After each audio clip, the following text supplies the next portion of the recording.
we have a new virus entering the human population for the first time. And therefore it is very hard to predict when we will prevail over it. What is clear, and I think maybe what Sumia may have been alluding to, is that the current seroprevalence, or the current number of people in our population who've been infected, is actually relatively low. And if you're a scientist and you project forward in the absence of a vaccine, and you try and calculate how long is it going to take for enough people to become infected so that this disease settles into an endemic phase, and we may never, and I think it's important to put this on the table. This virus may become just another endemic virus in our communities, and this virus may never go away. HIV has not gone away, but we've come to terms with the virus, and we have found the therapies, and we've found the prevention methods, and people don't feel as scared as they did before, and we're offering life to people with HIV, long, healthy lives to people with HIV. This is Karen Wilson speaking from World Health Alert Crisis. Good afternoon.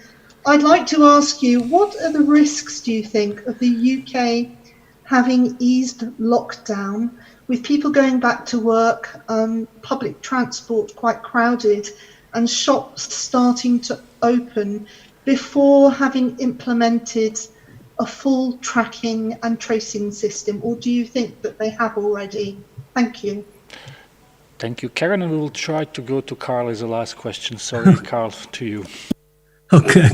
Yeah. Thank you. Carl, there have been discussions Carl, can we just respond to this question, and then we will come back to you? Oh, okay. Thank you. Oh, yeah. I'm waiting. Sorry. Okay. Didi says that. Carl, go ahead, ask your question. So we will then have two in a row. Carl, please go ahead. Okay. I wonder if we can talk about the discussions. If closed borders had an effect on slow down spreading the virus, especially as states like Germany, Switzerland, Austria are now plan to reopen. And I wanted to know, are there any recommendations? What should states keep in mind when reopening borders, when reactivating traveling? I think this is obviously a major consideration. I think there was two questions, one about the UK and one about the borders. I think the borders one has more general relevance, and we'll answer that one first and then come back to the specific UK one.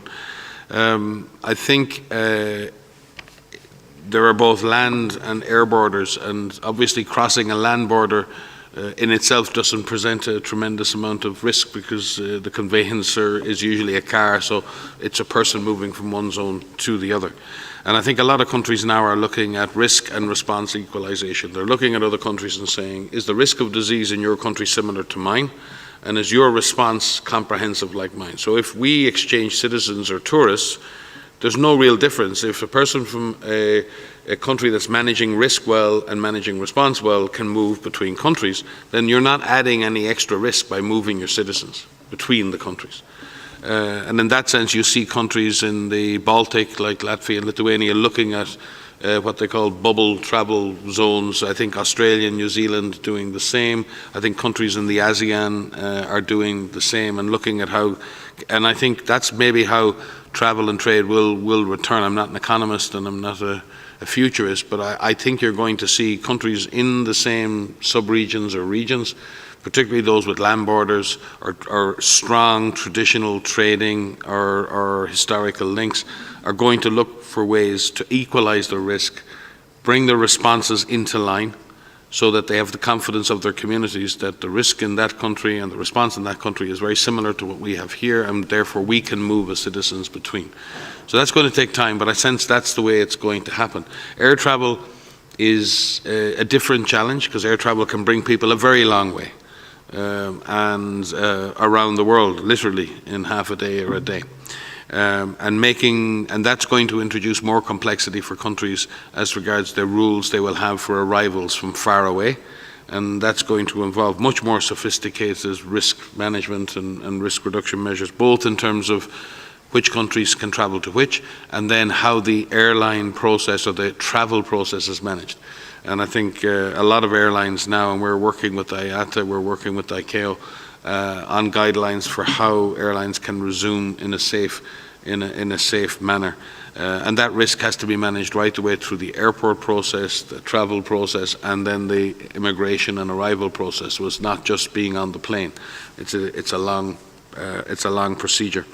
So we are working to try and advise the travel industry how to do that as safely as possible. But again, this comes back to national policy, and obviously nation states will decide who can travel to and from their countries, and they will need to do that both at their land borders and at their air borders, and the arrangements made in those two situations may differ greatly, and we may see return of land border travel, certainly extensive cross-border travel before we see extensive air travel, but that again remains to be seen.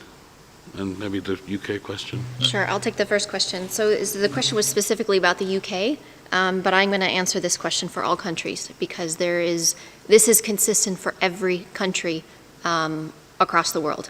And there are 6 criteria that countries need to take into account when they are considering adjusting their public health and social measures or so-called lockdowns. We've already discussed that lockdowns can mean a number of different measures. The first criteria, and the DG has said this several times in his speeches, is that transmission is controlled. That means that the incidence of cases, the number of new cases that are happening is reducing, and that is reducing over a period of time. Second is that sufficient health systems and public health capacities are in place. That means that countries have the workforce and the ability to detect, to test, to isolate, to care for cases, making sure that the hospital facilities have enough beds to be able to care for patients depending on the severity of their symptoms, to have the right kinds of ICU facilities or advanced care facilities, respiratory support, having healthcare workers that are in place that can actually care for patients, to ensure that they have ability to contact trace the contacts of known cases, and they have the ability to quarantine those contacts in safe facilities. The third is to make sure that the risks of outbreaks in high vulnerable settings are minimized. We've spoken about some of these today. The DG mentioned prisons and detention centers in his speech today. We've talked about long-term care facilities. It's very important that there are systems in place to protect vulnerable settings. The fourth is that workplace preventive measures are established. We've also issued guidelines around workplace and the resumption of work in a safe way so that certain control and prevention measures are in place, like physical distancing, for example, and that workplaces have plans to be able to rapidly identify cases and manage those cases. 5, the risks of imported cases are managed. Mike just described how with borders opening and people being able to move, that we and it can even be within a country, that we are able to find the virus so that the risk of the virus moving from one geographic area to another can be traced, can be tracked, and we can break those chains of transmission. And lastly, that communities are fully engaged. These are informed, empowered, knowledgeable community members who understand how the lifting of these measures needs to take place in a control and a slow way, and so that they understand that we may be able to lift them, we may need to impose them again, and that we are listening to our communities, we are working with our communities so that they know what role each individual has to play in controlling and suppressing this virus.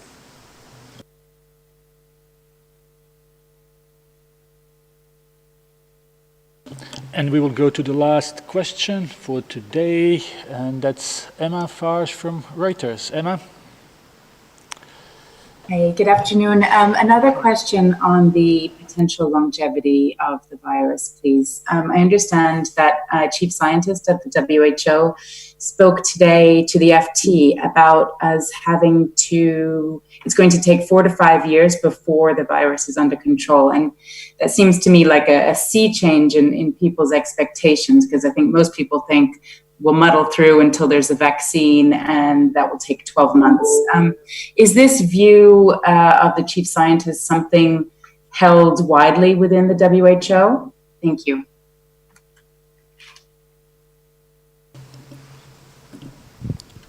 Yeah, we'll have to see what Sumia's commentary was, but I suspect It was an answer to probably a question about how long could this last, as opposed to how long do you predict it will last. We have a new virus entering the human population for the first time, and therefore it is very hard to predict when we will prevail over it. What is clear, and I think maybe what Sumia may have been alluding to, is that the current seroprevalence, or the current number of people in our population who've been infected, is actually relatively low. And if you're a scientist and you project forward in the absence of a vaccine, and you try and calculate how long is it going to take for enough people to become infected so that this disease settles into an endemic phase, and we may never, and I think it's important to put this on the table. This virus may become just another endemic virus in our communities, and this virus may never go away. HIV has not gone away, but we've come to terms with the virus, and we have found the therapies, and we've found the prevention methods, and people don't feel as scared as they did before, and we're offering life to people with HIV, long, healthy lives to people with HIV. And I'm not comparing the two diseases, but I think it is important that we're realistic, and I don't think anyone can predict when or if this disease will disappear. We do have one great hope. If we do find a highly effective vaccine that we can distribute to everyone who needs it in the world, we may have a shot at eliminating this virus. But that vaccine will have to be available. It'll have to be highly effective. It will have to be made available to everyone, and we will have to use it. Before we began responding to this event on the 31st of December, we were heavily involved and had teams in the Western Pacific working on measles. At that time, every single ventilator, and we've learned about ventilators, all of us around the world in the last, a lot of people talk about ventilators. I think there were 14 ventilators in Western Samoa at that time, and all 14 were occupied by young children. And they were occupied by young children who had a devastating disease. It was called measles, and they weren't vaccinated against that disease. So forgive me if I'm cynical, but we have some perfectly effective vaccines on this planet that we have not used effectively for diseases we could eliminate and eradicate, and we haven't done it. We've lacked the will, we've lacked the determination to invest in health systems to deliver that. We've lacked the capacity to sustain primary health care at the front end. And therefore, science can come up with the vaccine, but someone's got to make it, and we've got to make enough of it that everyone can get a dose of it, and we've got to be able to deliver that, and people have got to want to take that vaccine. Every single one of those steps is fraught with challenges. It's a massive opportunity for the world. The idea that a new disease could emerge, cause a pandemic, and we could, with a massive moonshot, find a vaccine and give that to everyone who needs it and stop this disease in its tracks, will turn maybe what has been a tragic pandemic into a beacon of hope for the future of our planet and the way we care for our citizens and the way we work together to solve our problems. Through solidarity, through trust, through working together, and through a multilateral system that can actually benefit mankind. So I think there are no promises in this, and there are no dates. This disease may settle into a long-term problem. It may not be. In some senses, we have control over that future, but it's going to take a massive effort to do it. The DG's been calling for it.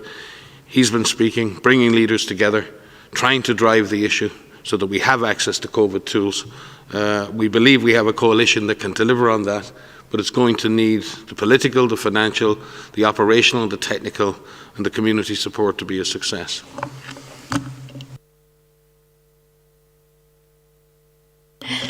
I just wanted to add that I think many people are, in a state of feeling quite some despair.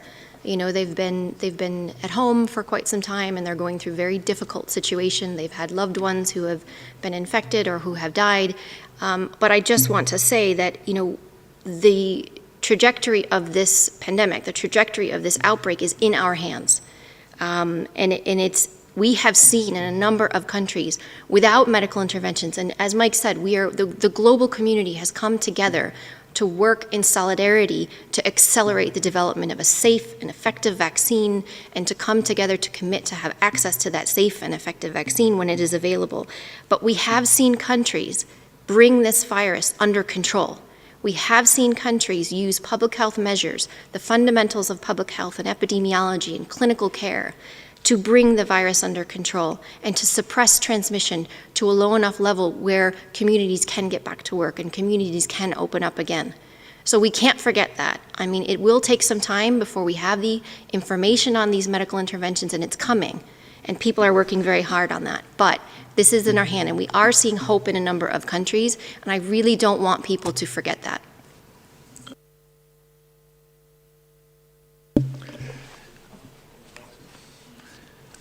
Well, with these comments, we will conclude today's press conference. Thanks to everyone who was watching us on WHO social media platform, also to all journalists who were online. We will have audio file available for you in the next hour or two, and transcript tomorrow. Wish everyone a very nice evening. So thank you, Tariq. And as Maria said, I think the trajectory is in our hands, and this is everybody's business, and we should all contribute to stop this pandemic. And thank you for joining, and see you on Friday.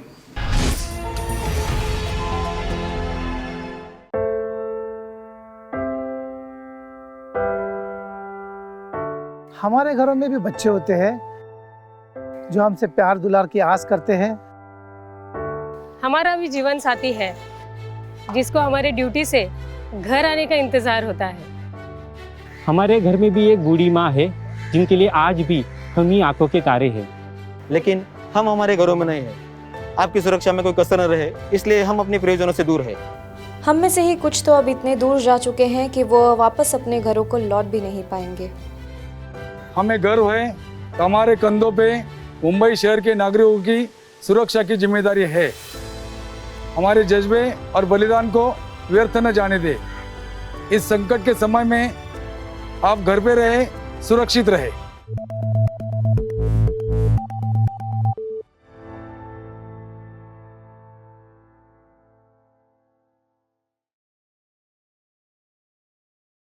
Now be the first to know about the latest updates on our new news app.